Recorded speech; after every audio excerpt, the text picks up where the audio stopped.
Hello students, चलिए आज का क्लास हम लोग स्टार्ट करते हैं। हम लोग पिछले क्लास में अगर देखें तो पिछले क्लास में हम लोग अभिक्रिया की आणविकता और अभिक्रिया की कोटि में क्या अंतर था ये पॉइंट हम लोग पढ़े थे। हम लोग पढ़े थे कि जटिल अभिक्रिया के बारे में थोड़ा बहुत डिटेल पढ़े थे कि जटिल अभिक्रिया में हम लोगों का जटिल अभिक्रिया में जो हम लोग का सबसे स्लोएस्ट स्टेप होता है उसी को रेट डिटरमाइनिंग स्टेप कहते हैं। इसके बारे में हम लोग पढ़े थे। ठीक, अब आज के क्लास में हम लोगों का आ रहा है फर्स्ट ऑर्डर रिएक्शन, प्रथम कोटि की अभिक्रिया। ठीक है, फर्स्ट ऑर्डर रिएक्शन यानी कि प्रथम कोटि की अभिक्रिया। अब प्रथम कोटि की अभिक्रिया की बात करें तो प्रथम कोटि की अभिक्रिया क्या है आप जानते हैं पहले से। देखो, हम लोग बता चुके हैं कि प्रथम कोटि अभिक्रिया में क्या होता है। जैसे मान लो आपका रिएक्टेंट है, ठीक है, आपका रिएक्टेंट है,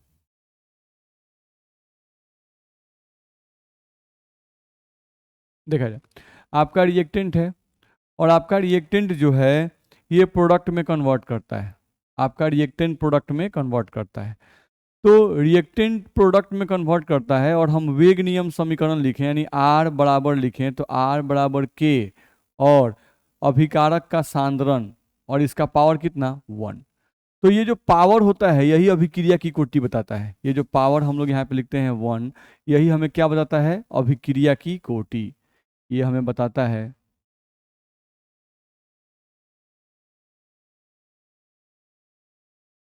अभिक्रिया की कोटि। तो इस तरह से हम लोग बोल सकते हैं कि यहाँ पर अगर कोई अभिक्रिया आपको दी हुई है और उस अभिक्रिया में आप R बराबर लिख रहे हैं तो R बराबर K और अभिकारक का सांद्रण, इसका पावर कितना आ रहा है 1, तो वही अभिक्रिया की कोटि है, ध्यान रखना है।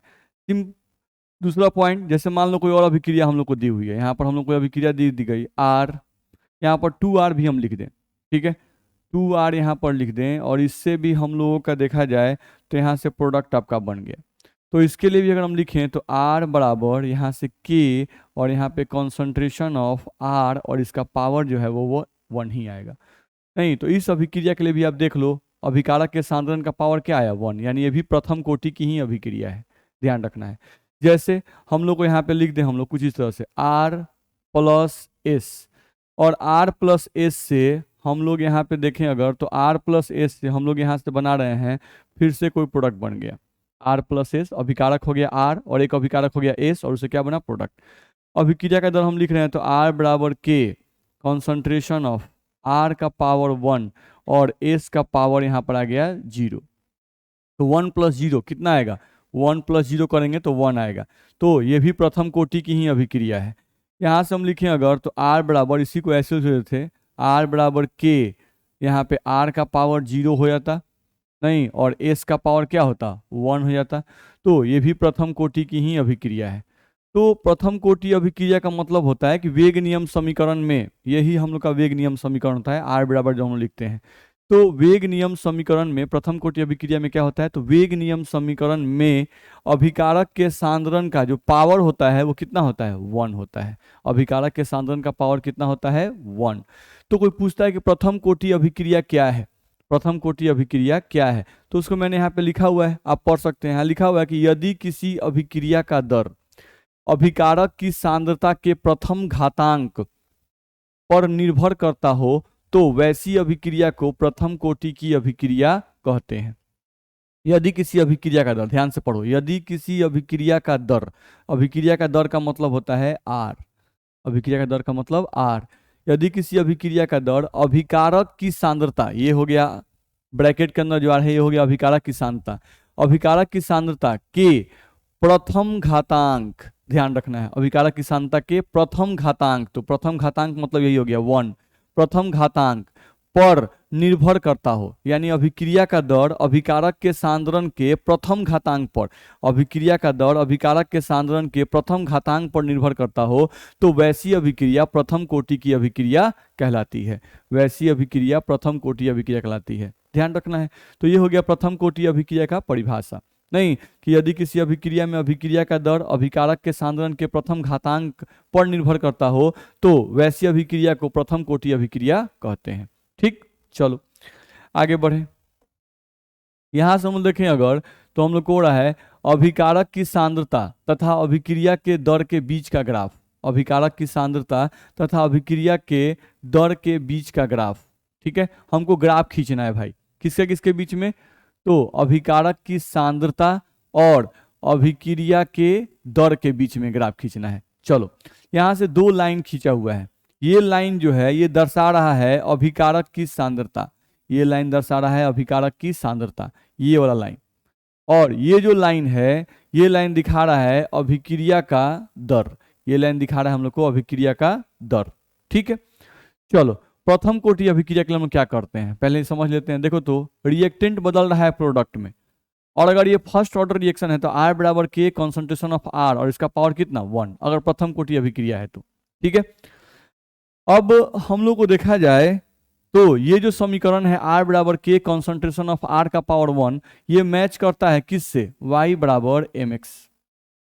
ये Y बराबर mx क्या है, equation of straight line passing through origin.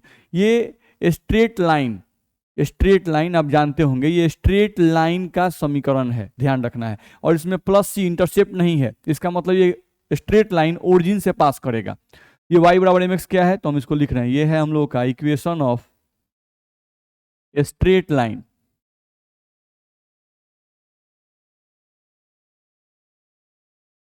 Equation of straight line passing through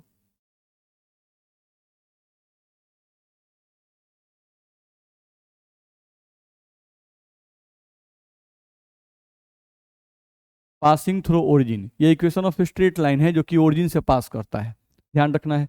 ठीक है, चलो तो देखो तो हम यहाँ से ये ग्राफ खींचे हुए हैं और एक स्ट्रेट लाइन खींचे हुए हैं, ये ग्रीन कलर का जो आपको दिखाई दे रहा है, ये स्ट्रेट लाइन खींचे हैं जो कि कहाँ से पास कर रहा है, ओरिजिन से पास कर रहा है, ओरिजिन से पास करता हुआ हम लोग स्ट्रेट लाइन खींचे हैं, ध्यान रखना है। ठीक है, तो ये अभिकारक की सांद्रता और अभिक्रिया के दर, अभिकारक की सांद्रता, ये हो गई अभिकारक की सांद्रता और ये हो गया अभिक्रिया का दर। तो ये जो समीकरण है ये y बराबर mx इक्वेशन से मैच कर रहा है, ये इक्वेशन स्ट्रेट लाइन का है जो कि ओरिजिन से पास करता है। तो अभिक्रिया के दर और अभिकारक की सांद्रता के बीच का जो ग्राफ होगा, अभिक्रिया के दर और अभिकारक की सांद्रता के बीच जो ग्राफ होगा वो कैसा होगा, स्ट्रेट लाइन होगा। और एक कैसा स्ट्रेट लाइन होगा, तो एक ऐसा स्ट्रेट लाइन जो कि ओरिजिन से पास करेगा। तो देखो ओरिजिन से पास करता हुआ एक स्ट्रेट लाइन यहाँ खींचा गया, ये ग्रीन कलर का स्ट्रेट लाइन आपको खींचा गया है। नहीं तो अभिकारक की सांद्रता और अभिक्रिया के दर में ये हम लोग ग्राफ खींच सकते हैं। चलो, ये ग्राफ सही है या गलत है चेक कर सकते हैं, ये ग्राफ आपका सही है या गलत है हम चेक कर सकते हैं, चेक करो। देखो तो अभिकारक की सांद्रता, जब हम लोग इधर बढ़ेंगे तो अभिकारक की सांद्रता क्या होगी, बढ़ेगी। तो देखो तो अभिकारक की सांद्रता मान लो हम लोग को इतनी आ गई, तो अभिकारक की सांद्रता जब इतनी है उस समय देखो कि अभिक्रिया का दर कितना है, इतना है। अभिकारक की सांद्रता हम लोग बढ़ा दिए, अभिकारक की सांद्रता अगर हम लोग बढ़ा दें तो अभिक्रिया का जो दर है वो भी देखो कि बढ़ गया कि नहीं बढ़ गया। ठीक है, अभिकारक की सांद्रता जब इतनी थी उस समय अभिक्रिया का दर इतना था, अभिकारक की सांद्रता यहाँ से हम लोग यहाँ कर दिए तो अभिक्रिया का दर जो है वो फिर यहाँ से यहाँ बढ़ गया। अभिकारक की सांद्रता हम लोग की और बढ़ गई तो अभिकारक की सांद्रता और बढ़ेगी, तो देख लो अभिक्रिया का दर क्या होगा, और बढ़ जाएगा। तो ये प्रथम कोटि का है। तो प्रथम कोटि अभिक्रिया में क्या दिखाई दे रहा है कि जैसे जैसे अभिकारक की सांद्रता बढ़ते जाएगी वैसे वैसे अभिक्रिया का दर भी क्या होगा, बढ़ता जाएगा। नहीं, ये प्रथम कोटि अभिक्रिया ग्राफ है, ये हमें क्या बता रहा है कि जैसे जैसे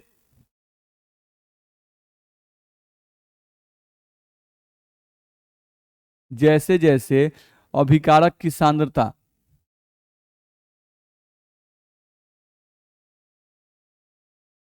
जैसे जैसे अभिकारक की सांद्रता बढ़ती जाएगी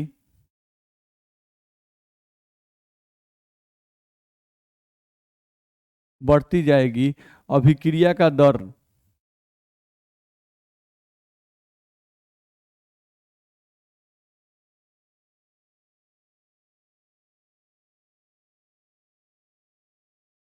अभिक्रिया का दर बढ़ता जाएगा।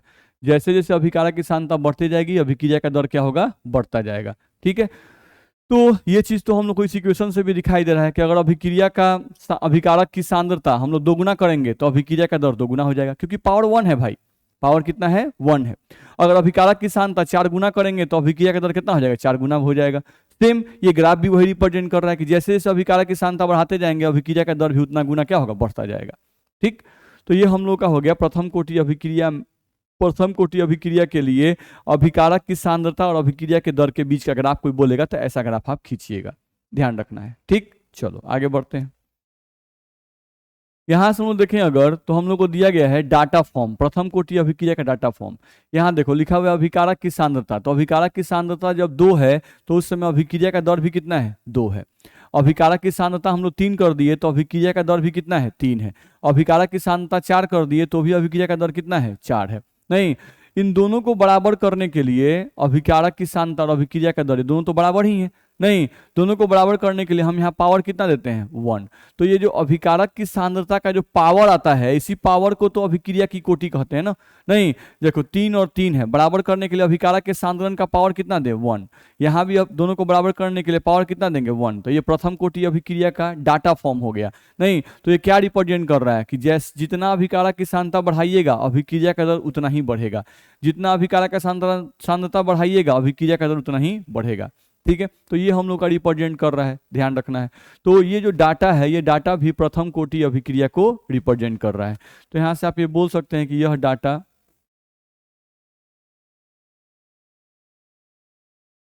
प्रथम कोटि, यह डाटा प्रथम कोटि अभिक्रिया को दर्शाता है। यह डाटा प्रथम कोटि अभिक्रिया को दर्शाता है। तो ये हम लोग लिख सकते हैं इस तरह से, ध्यान रखना, ये इसका डाटा फॉर्म हो गया। चलो आगे बढ़े हम लोग। अब हम लोग को देखा जाए तो सबसे इंपॉर्टेंट पॉइंट, ये बड़ा इंपॉर्टेंट है, वीवीआई बिहार बोर्ड के हिसाब से, नहीं या किसी भी सीबीएसई बोर्ड का भी एग्जाम हो या बिहार बोर्ड का एग्जाम हो, दोनों ही एग्जाम के पर्पज से ये जो है बहुत इंपॉर्टेंट है। नहीं, प्रथम कोटि अभिक्रिया के लिए गतिकी समीकरण, प्रथम कोटि अभिक्रिया के लिए गतिकी समीकरण, kinetic equation of first order reaction, प्रथम कोटि अभिक्रिया का गतिकी समीकरण हम लोग को देखना है। ठीक है, तो ये जो प्रथम कोटि अभिक्रिया का जो गतिकी समीकरण है, ये आपके बिहार बोर्ड में, प्रथम कोटि की अभिक्रिया का जो गतिकी समीकरण है, ये आपके बिहार बोर्ड में 5 नंबर का पूछा जाता है, 5 मार्क्स का। और ये 2-3 बार आपका रिपीट भी कर चुका है, ये आपका 2-3 बार रिपीट भी कर चुका है, ध्यान रखना है। सीबीएसई बोर्ड में भी ये पूछता है तो 5 मार्क्स का पूछता है, तो ये इंपॉर्टेंट है, ध्यान रखना है, इसलिए इसको ध्यान से देखेंगे। चलो, ये गतिकी समीकरण जो है ये हमें क्या बताता है, पहले ये समझना है कि जो गतिकी समीकरण है ये हमें क्या बताता है।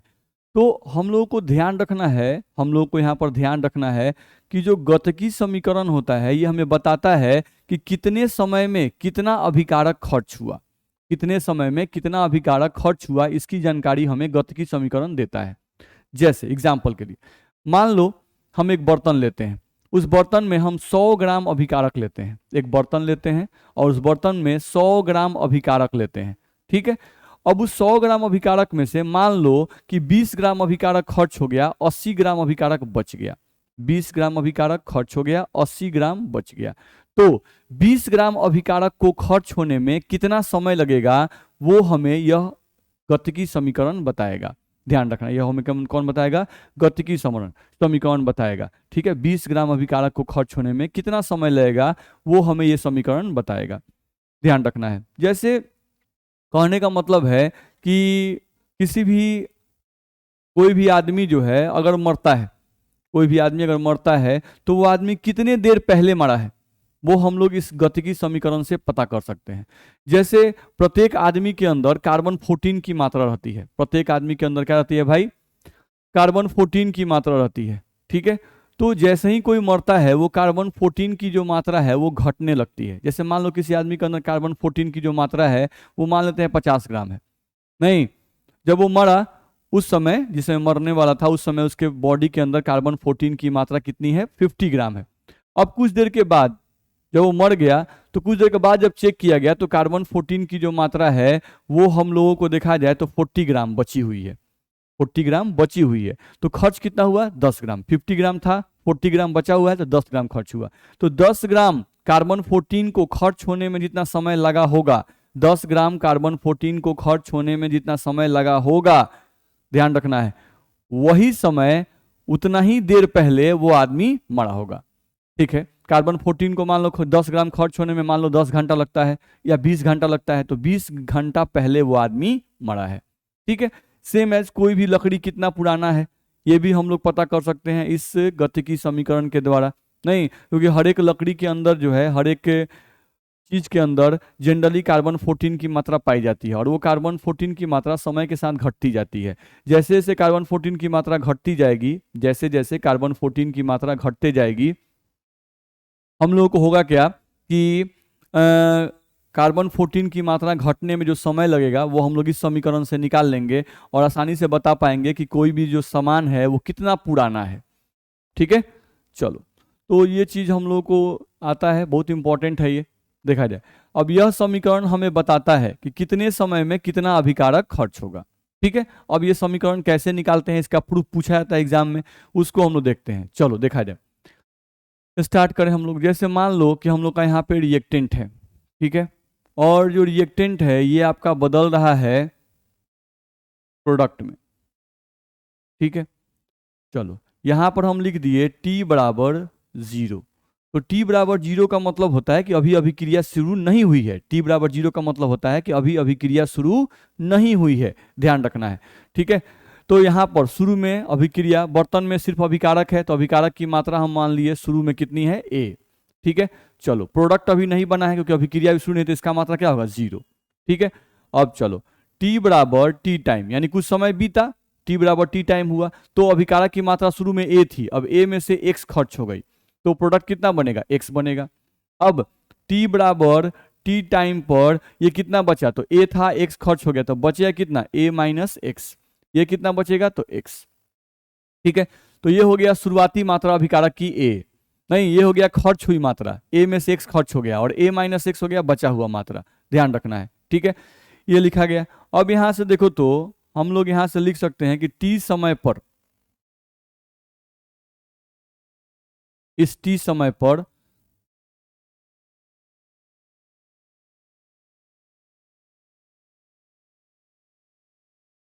t समय पर अभिक्रिया का दर, ध्यान रखना है, t समय पर अभिक्रिया का दर। तो देखो अगर हम लोग ध्यान दें तो t बराबर 0 पर, t बराबर 0 जब है उस समय अभिक्रिया का दर a पर निर्भर करेगा। बर्तन में जो अभिकारक की मात्रा होती है उसी पर अभिक्रिया का दर निर्भर करता है। बर्तन में जो अभिकारक की मात्रा होती है उसी पर अभिक्रिया का दर निर्भर करता है, नहीं उस समय पर, उस समय पर बर्तन में जो मात्रा होती है। तो 0 समय पर कोई पूछे कि अभिक्रिया का दर जो है अभिकारक की किस मात्रा पर निर्भर करेगा, तो a पर निर्भर करेगा, क्योंकि 0 समय पर अभिकारक की मात्रा a है। ठीक है, अब कोई पूछता है कि t समय पर, t बराबर t समय पर अभिक्रिया का दर अभिकारक की किस मात्रा पर निर्भर करेगा, नहीं तो t बराबर t समय पर जो अभिकारक की मात्रा बची हुई होगी उसी पर अभिक्रिया का दर निर्भर करेगा। तो t बराबर t समय पर अभिकारक की बची हुई मात्रा कितनी है, a माइनस एक्स, नहीं तो a माइनस एक्स मात्रा पर ही अभिक्रिया का दर निर्भर करेगा। तो वही हम लिख रहे हैं कि t बराबर t समय पर अभिक्रिया का दर a माइनस एक्स मात्रा पर निर्भर करेगा, ये ध्यान रखना है। यानी कि हम लिख सकते हैं R बराबर अभिक्रिया का दर R बराबर के a माइनस एक्स, ध्यान रखना है। और प्रथम कोटि है तो अभिकारक का सांद्रण का पावर क्या आएगा, 1 आएगा। तो t बराबर R बराबर के a माइनस एक्स का पावर 1, ये हम लोग कह सकते हैं। चलो अब देखा जाए, थोड़ा सा आगे बढ़े हम लोग।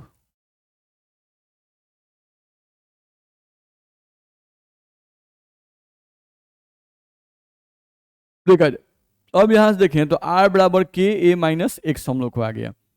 ये R अभिक्रिया का दर है। इस R को हम ऐसे भी लिख सकते हैं, इस R को हम लिख सकते हैं dx बाई dt। ठीक है, इस d का मतलब होता है बदलाव, x का मतलब हुआ उत्पाद की मात्रा, और इस d का मतलब बदलाव, और t का मतलब टाइम। नहीं तो रेट ऑफ रिएक्शन का मतलब क्या होता है, अभिकारक या उत्पाद की सांद्रता में बदलाव बटा समय में बदलाव। देखो तो डी मतलब बदलाव, उत्पाद की मात्रा में बदलाव, उत्पाद की मात्रा में बदलाव बट्टा समय में बदलाव, इसी को कहते हैं रेट ऑफ रिएक्शन। उत्पाद की मात्रा में बदलाव बट्टा समय में बदलाव, dx बाई dt। तो इस r को हम dx बाई dt भी लिख सकते हैं। फिर बराबर है तो बराबर हम उतार दिए, k उतार दिए, a माइनस एक्स को उतार दिए। ठीक है, इस r को खाली हम लिख दिए dx बाई dt। चलो अब ये जो a माइनस एक्स है इसको हम नीचे यहाँ लाएंगे, तो हम इसको ला रहे हैं भाई dx divided by A minus X D X divided by A minus X is equals to K, और यहाँ पर आ जाएगा हम लोग का डी टी, ठीक है, D X divided by A minus X is equals to K D T, ये हम लोग का आ जाएगा, ध्यान रखना है। तो ये जो हम लिखते हैं D X by D T is equals to K A minus x, ये क्या है हम लोग का डिफरेंशियल फॉर्म है।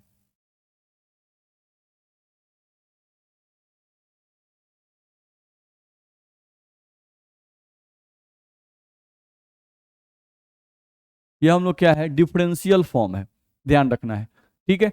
अब हम लोग क्या करना है, यहाँ पर अगर गतिकी समीकरण हम लोग को निकालना है तो इसको हम लोग क्या करेंगे इंटीग्रेट करेंगे, ध्यान रखना है, integrating both side.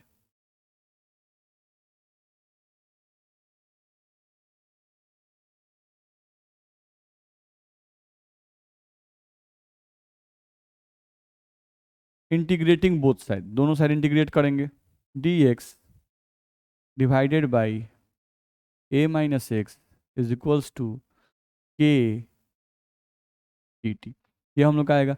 D X बटा ए माइनस एक्स का जब इंटीग्रेशन करेंगे तो इंटीग्रेशन करने पे आएगा minus L N A minus X is equals to, ये के कांस्टेंट है बाहर निकल जाएगा, डी टी का टी, और इंटीग्रेशन में प्लस एक कांस्टेंट लिखा जाता है सी।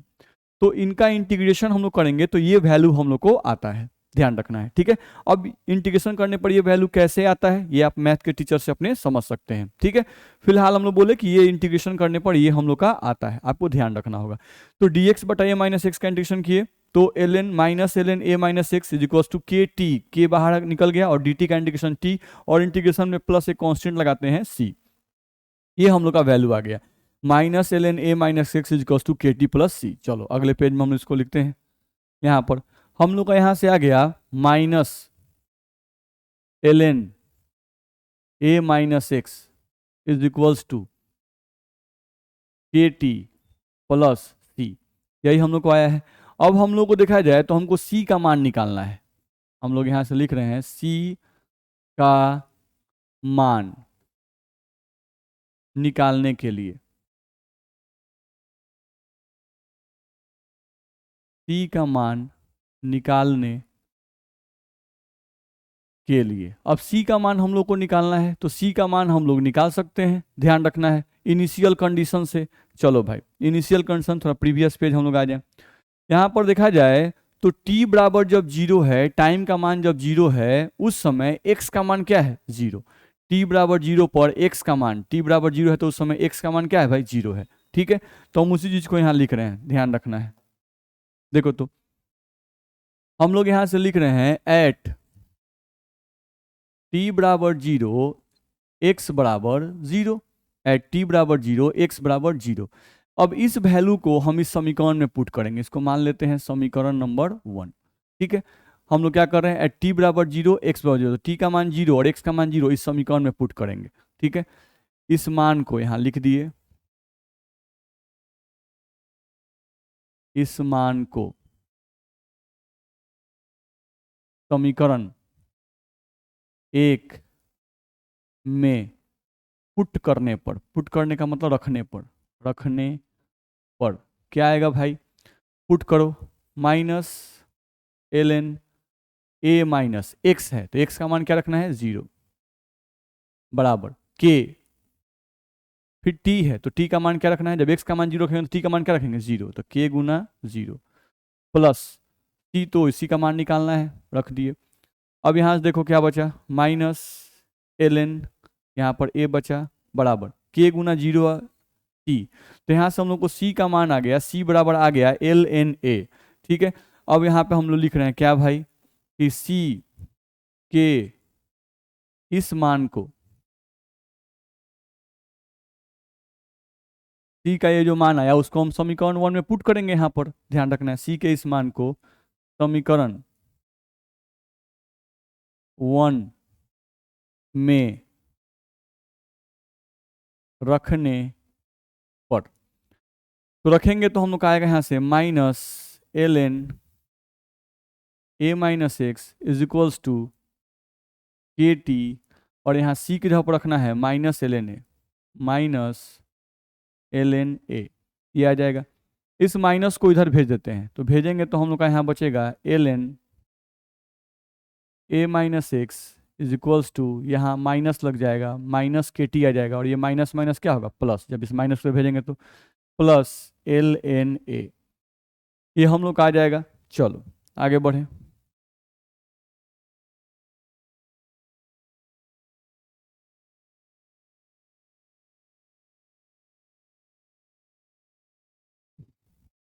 ध्यान दें, अब यहाँ से जो हम लोग को आया, यहाँ पर एल एन, जो भी हम लोग एल एन लिखते हैं, ध्यान रखें, एल एन, तो एल एन का मतलब होता है log to the base E. L N का मतलब क्या होता है, लॉग टू द बेस ई।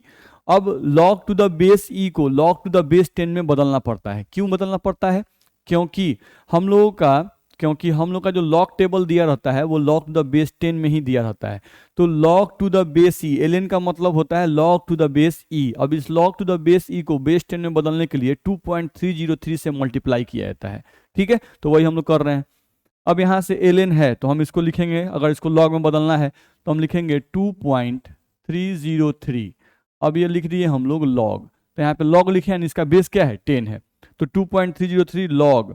ठीक है, और जो बाकी है उसको उतार देना है, तो ये आ गया आपका a माइनस एक्स बराबर, यहाँ से माइनस के टी है उसको उतार दीजिए, यहाँ से हम उतार दिए माइनस के टी, प्लस, प्लस में आप देखिएगा तो आपका एल एन ए है, तो हम इसको लिखेंगे 2.303 लॉग ए, इसको हम लिखेंगे 2.303 लॉग ए, ऐसा हम लोग लिख सकते हैं।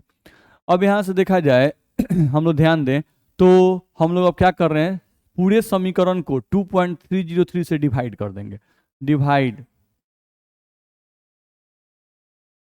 द एबव इक्वेशन, एबव मतलब ऊपर वाला equation, divide the above equation by 2.303, divide कर दिए तो हम लोग का यहाँ से आ जाएगा लॉग a माइनस एक्स, यहाँ पे डिवाइड करेंगे तो 2.3 कट जाएगा, बच जाएगा लॉग a माइनस एक्स बराबर, यहाँ डिवाइड करेंगे तो बचेगा माइनस के बट्टा 2.303 यहाँ पर t, प्लस जब यहाँ डिवाइड करेंगे 2.303 से तो 2.3 कट जाएगा, बच जाएगा लॉग a।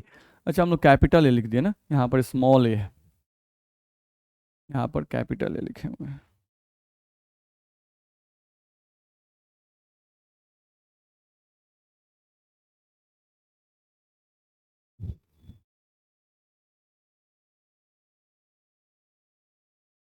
ठीक है, लॉग ए, इस तरह से हम लोग का आ जाएगा, ध्यान रखना है। ठीक है, चलो अब हम लोग यहाँ से देखें अगर तो इसको हम ऐसे लिख सकते हैं। ठीक है, यहाँ पर हम लोग माइनस के टी हम लोग का आ गया। ठीक है, अब हम लोग क्या करते हैं, इसको इधर भेजते हैं, ये जो माइनस वाला के बटा 2.303 है, नहीं, इसको हम लोग इधर भेज सकते हैं। तो यहाँ से हम लोग देखें अगर तो हम लोग क्या आ जाएगा, इसको इधर भेजे और इसको इधर भेजे तो हम लोग का यहाँ पे आ जाएगा के बट्टा 2.303 के, इसको इधर भेज दिए तो माइनस साइड जाएगा तो प्लस हो जाएगा, तो के बट्टा 2.303 और यहाँ पर आपका टी लगा हुआ है बराबर, यहाँ आ जाएगा आपको लॉग ए, इसको उठा के इधर भेज दिए तो आ गया माइनस लॉग, ये लॉग है ए माइनस एक्स, ये इधर गया, इसी को अरेंज कर दिए बस। चलो अब यहाँ देखा जाए तो हम इसको लिख सकते थे कि बट्टा में 2.303 टी बराबर, ये लॉग ए माइनस लॉग बी के फॉर्म में है, तो लॉग ए माइनस लॉग बी को आप लिख सकते हैं लॉग ए बाई बी, तो लॉग ए बट्टा ए माइनस एक्स। ठीक है, अब मान लो हमको यहाँ से टी का वैल्यू निकालना है। ठीक है, तो टी बराबर, अगर टी बराबर निकालना है तो 2.30 को इधर भेजो तो आ जाएगा इधर 2.303 और के नीचे आ जाएगा बट्टा में के, और यहाँ पे आ जाएगा आपका लॉग ए बट्टा ए माइनस एक्स। तो यहाँ जो हम लोग को ये समीकरण आया, ये जो समीकरण हम लोग को यहाँ पर आया,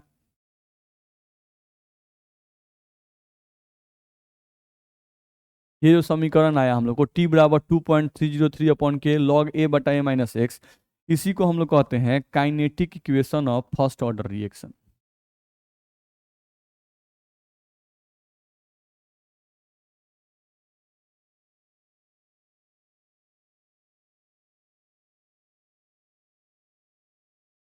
यही आपका है गतिकी समीकरण। प्रथम कोटि अभिक्रिया का गतिकी समीकरण जो है यही आपका कहलाएगा। तो ये हम लोग को ध्यान रखना होगा, प्रथम कोटि अभिक्रिया का गतिकी समीकरण ये कहलाएगा। अब हम लोग को इसमें ध्यान क्या रखना है, ठीक है, ये समझ में आ गया, प्रथम कोटि अभिक्रिया का गतिकी समीकरण ये कहलाएगा। अब इसमें सबका मतलब लिख लेते हैं, सबका मतलब क्या है, चलो देखा जाए। यहां से हम लोग को फॉर्मूला आया T बराबर 2.303 डिवाइडेड बाई K। यहाँ आया आपका log A बट्टा A माइनस एक्स, ये हम लोग को आया।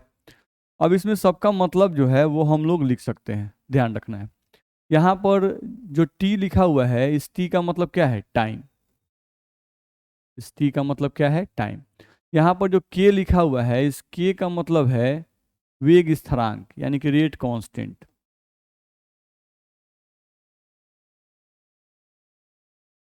वेग स्थिरांक जिसको इंग्लिश में हम लोग कहते हैं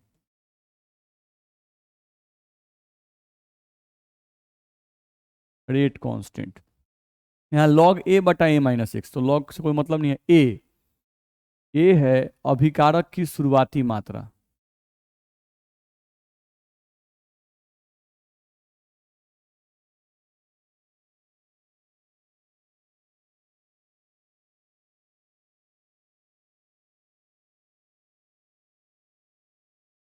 A माइनस एक्स ये है अभिकारक की बची हुई मात्रा।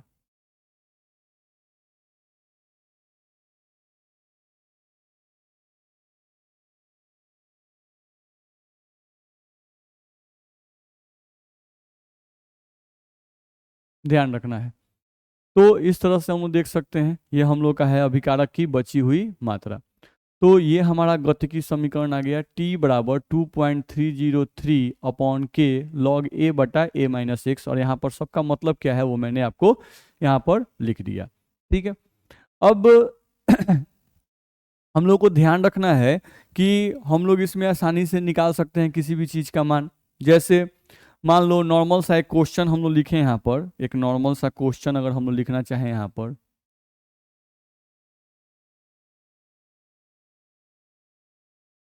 देखा जाए तो मान लो हम लोग कह रहा है कि एक क्वेश्चन दिया यहाँ से कि एक प्रथम कोटि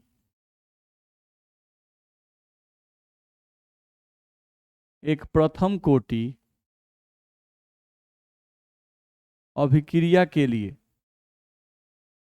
एक प्रथम कोटि अभिक्रिया के लिए के यानी वेग स्थिरांक के का मान,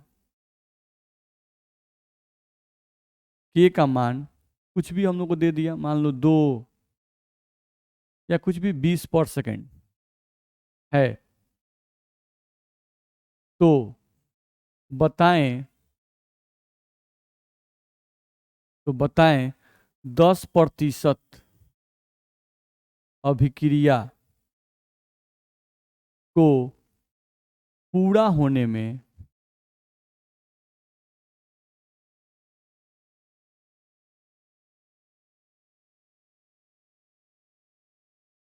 कितना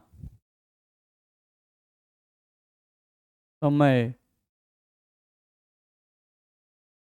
लगेगा, यही हमको बताना है, ध्यान रखना है। तो आसान सा चीज है,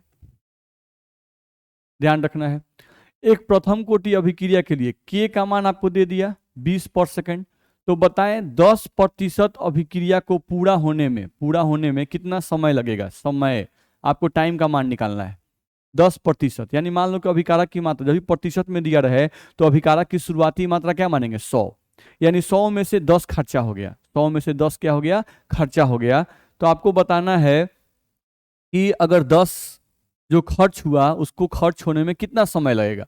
ठीक है, तो सिंपल है, हमारे पास फॉर्मूला है T बराबर 2.303 अपॉन के लॉग A बट्टा A माइनस एक्स, हमारे पास फॉर्मूला है। तो यहाँ से हम निकालते अगर तो T बराबर यहाँ पे रखते 2.303 डिवाइडेड बाई के। तो के का मान कितना है 20, तो हम 20 रखते।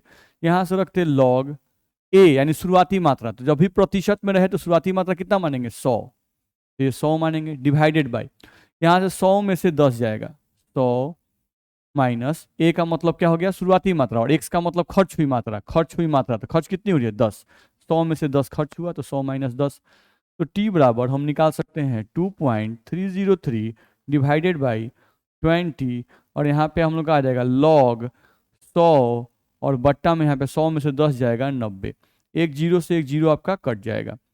यहाँ से हम लोग को देखा जाए तो t बराबर 2.303 डिवाइडेड बाई 20, और ये log 10/9, तो log 10/9 इसको हम लिख सकते हैं log 10 माइनस log 9।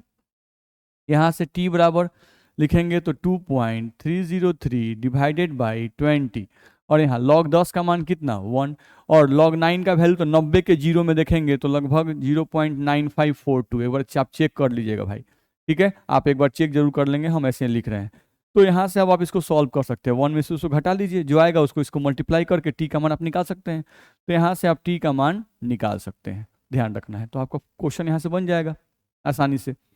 तो इस तरह का जो क्वेश्चन है, इस तरह का क्वेश्चन हम लोग को आता है, एनसीईआरटी में इस टाइप का दिया भी हुआ है, हम लोग बनाएंगे भी, ध्यान रखना है। तो आपको समझ में आया होगा कि भाई ये बता रहा है कि 10% अभिक्रिया को पूरा करने में कितना समय लग रहा है, नहीं तो हम लोग इस फॉर्मूला से निकाल सकते हैं। तो ये हम लोग का गतिकी समीकरण है, तो वही हम लोग का गतिकी समीकरण यहाँ पर दिया गया है, ठीक है। आगे बढ़ते हैं, देखा जाए यहाँ से देखें हम लोग, तो गतिकी समीकरण का ग्राफ हम लोग खींचने के लिए बताया गया है, गतिकी समीकरण का ग्राफ।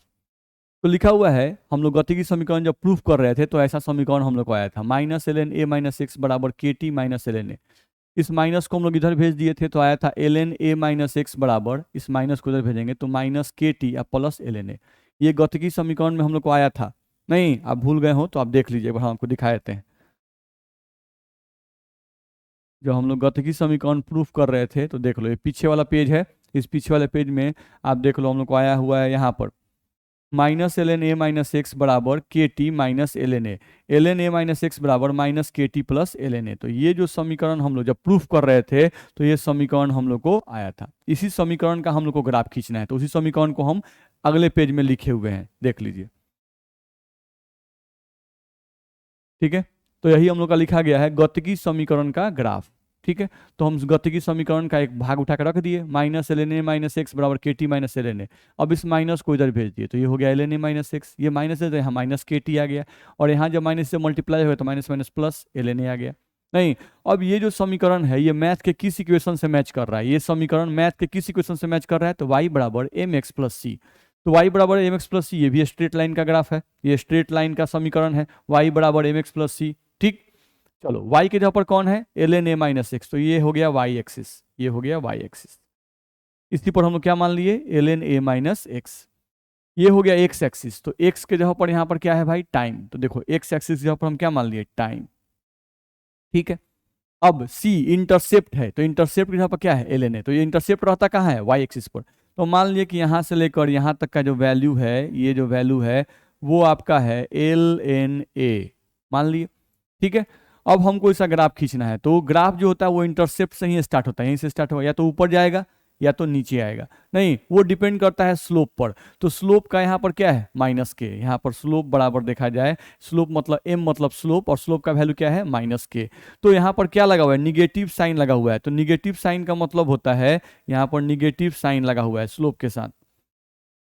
तो जब भी निगेटिव साइन रहेगा तो ग्राफ इंक्रीजिंग की डिक्रीजिंग, तो ग्राफ जो होगा आपका वो क्या होगा डिक्रीजिंग, अगर निगेटिव साइन होगा तो यहाँ से निगेटिव साइन है तो हम लिखेंगे कि ग्राफ जो होगा ग्राफ वो डिक्रीजिंग होगा, इंक्रीजिंग नहीं होगा, ग्राफ क्या आएगा हम लोग का डिक्रीजिंग, ये ध्यान रखना है। तो यहाँ से हम लोग जो ग्राफ खींचेंगे वो ऊपर नहीं खींचेंगे, कहाँ खींचेंगे नीचे की तरफ खींचेंगे। तो इस तरह का ग्राफ हम लोग को आएगा ln a - x बराबर -kt प्लस ln a। इस समीकरण के लिए कोई ग्राफ खींचने के लिए कहे तो हम लोग ऐसा खींच सकते हैं।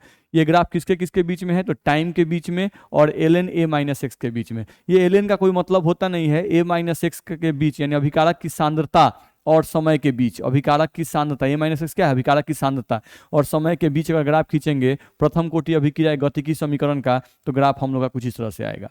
ध्यान रखना है, इतना में दिक्कत आपको नहीं होनी चाहिए, आप देख लीजिए ध्यान से, ठीक है।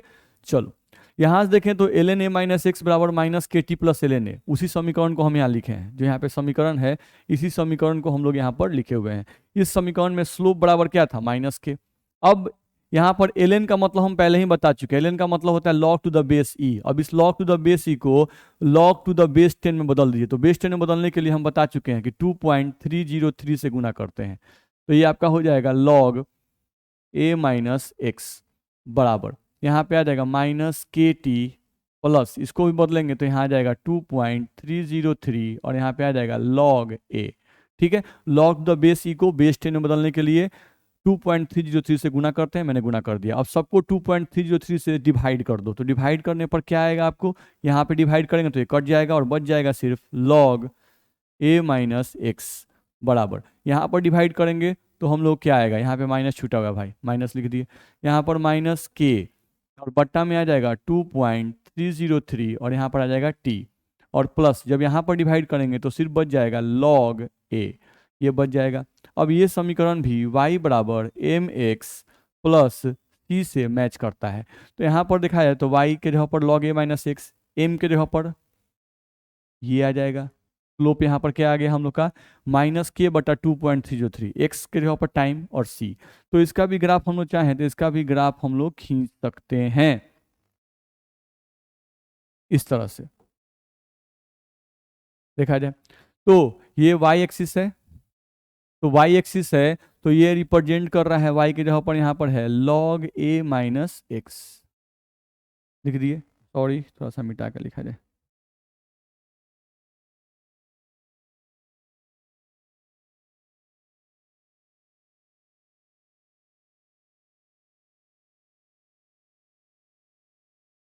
हो गया log a माइनस एक्स, और ये जो लाइन है एक्स एक्सिस वाला, तो एक्स के ऊपर क्या है टाइम, तो यहाँ पे क्या लिखेंगे टाइम, ये लाइन टाइम को रिप्रेजेंट कर रहा है। फिर देखो यहाँ पर c की जगह पर क्या है log a, तो यहाँ पर कहीं मान लेते हैं कि यहाँ से यहाँ तक का जो वैल्यू होगा वो हमारा क्या होगा log a, क्योंकि इंटरसेप्ट जो होता है वो कहाँ होता है, इंटरसेप्ट जो होता है वो हम लोग का होता है y एक्सिस पर, तो एक्सिस मान लिए।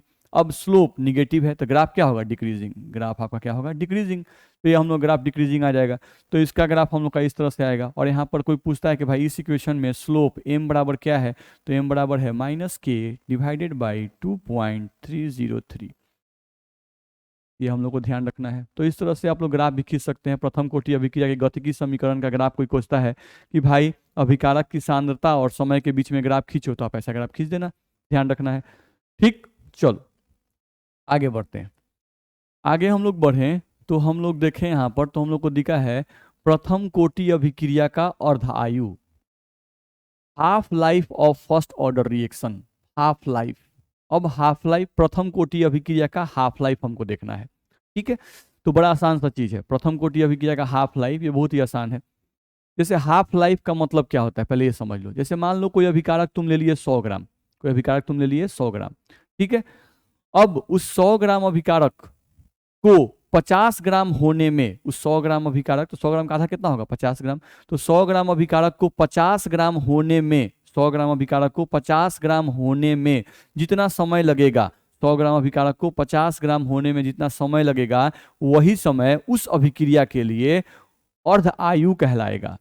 क्या कहलाएगा, अर्ध आयु। तो अर्ध आयु का मतलब कि वह समय जिस समय में शुरुआती मात्रा का आधा मात्रा खर्च हो जाए, शुरुआती मात्रा का आधा मात्रा खर्च हो जाए। तो वही परिभाषा मैंने यहाँ लिखा हुआ है, आप देख सकते हैं। अभिकारक की शुरुआती मात्रा को, अभिकारक की शुरुआती मात्रा, देखिए लिखा हुआ है, अभिकारक की शुरुआती मात्रा को आधा खर्च होने में जितना समय लगता है, उसी समय को उस अभिक्रिया का अर्ध आयु कहते हैं, उसी समय को उस अभिक्रिया का अर्ध आयु कहते हैं। अर्ध आयु को टी हाफ से दर्शाते हैं। अर्ध आयु कैसे दिखाते हैं भाई, तो टी हाफ से दर्शाया जाता है, ये हम लोग को ध्यान रखना होगा।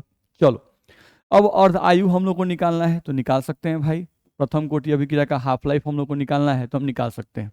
जैसे देखो आपका रिएक्टेंट है, रिएक्टेंट आपका बदलता है प्रोडक्ट में, ठीक है। टी बराबर 0 पर इसका मात्रा, शुरुआती मात्रा ए है, इसका मात्रा 0 है। टी बराबर टी टाइम पर इसका मात्रा पहले ए था, अब खर्च कितना हो जाए तो ए का आधा, तो ए का आधा मतलब a/2 खर्च हो जाए, तो ये बनेगा कितना a/2। नहीं, अब t बराबर टी टाइम पर अगर देखें तो a था, a/2 खर्च हो गया, तो बचा कितना a/2, a में से a/2 घटा दो, a/2 बचेगा, ये भी कितना बचा a/2। ठीक है, अब इसी पर गतिकी समीकरण लगाओ। तो गतिकी समीकरण का फॉर्मूला तुमको आ चुका है t बराबर 2.303 अपॉन k, और यहाँ से आ चुका है log, यहाँ से आ चुका है a, और यहाँ से a-x, ये आ चुका है। अब हमको निकालना है t हाफ, तो हम t हाफ निकालेंगे, तो t हाफ बराबर 2.303 डिवाइडेड बाई k, और यहाँ से आ जाएगा log, नहीं a का मतलब शुरुआती मात्रा, तो शुरुआती मात्रा तो यहाँ भी a ही है, तो यहाँ भी शुरुआती मात्रा a ही रखेंगे, डिवाइडेड बाई a-x। a-x का मतलब होता है बचा हुआ मात्रा, तो बचा हुआ मात्रा यहाँ कितना है a/2, तो यहाँ पर हम रखेंगे a/2। चलो, a से आपका a कट जाएगा, और यहाँ से हम निकालेंगे अगर, तो t हाफ बराबर 2.303 डिवाइडेड बाई, यहाँ से k आ जाएगा, और यहाँ पर हम लोग को आ जाएगा log 2, ये हम लोग को आ जाएगा। अब यहाँ से हम लोग देखें अगर, तो हम लोग को आ जाएगा यहाँ से t हाफ बराबर 2.303 डिवाइडेड बाई k, और log 2 का जो मान होता है वो होता है 0.301, ये आएगा। तो यहाँ से हम लोग t हाफ का अगर वैल्यू निकालेंगे, तो t हाफ बराबर इसको मल्टीप्लाई करेंगे तो वैल्यू आएगा 0.693 डिवाइडेड बाई k। तो ये जो वैल्यू हम लोग को आया 0.693 बटा k, यही है प्रथम कोटि अभिक्रिया का अर्ध आयु, यही है हम लोग का प्रथम कोटि अभिक्रिया का अर्ध आयु। तो कोई पूछता है कि प्रथम कोटि अभिक्रिया के हाफ लाइफ का फॉर्मूला क्या है, अर्धायु का फॉर्मूला क्या है, तो t हाफ बराबर 0.693 बटा k। ठीक है, तो आज के क्लास में हम लोग इतना ही पढ़ेंगे, अगले क्लास में हम लोग फिर से आगे बढ़ेंगे। आप लोग इसको ढंग से फेयर करेंगे, ढंग से इसको बना लेंगे, तब हम लोग फिर हाफ लाइफ से ही अगले क्लास में स्टार्ट करेंगे। अभी हाफ लाइफ में और भी बातें हम लोग को पढ़नी है। ठीक है, ओके, थैंक यू।